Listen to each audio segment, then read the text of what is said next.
7 तारखेला झालेल्या जिल्हा परिषद आणि पंचायत समितीच्या कर्जत तालुक्यामधील निवडणुकीमधील 12 पंचायत समिती आणि 6 जिल्हा परिषदच्या आमचे परिवर्तन विकास आघाडीचे उमेदवार होते। त्यामध्ये 6 जिल्हा परिषदचे उमेदवार परिवर्तन विकास आघाडीचे निवडून आलेले आहेत। मी त्यांचं मनापासून त्यांचं अभिनंदन करतो, त्यांचं स्वागत करतो।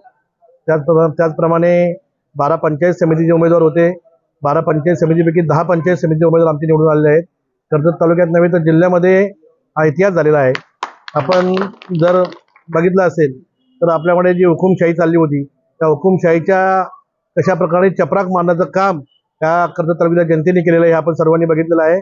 आणि आमच्या जिल्हा परिषदच्या उमेदवारांनी इथल्या विरोधकांचं पूर्ण व्हाईट वॉश करून टाकलेलं आहे। आणि मी आपल्याला तुमच्या माध्यमातून विरोधकांना सांगू इच्छितो, आता तरी आपण कुठेतरी शांत बसण्याचं काम करावं, कारण कर्जत तालुक्यातील जनता ही सुज्ञ जनता आहे।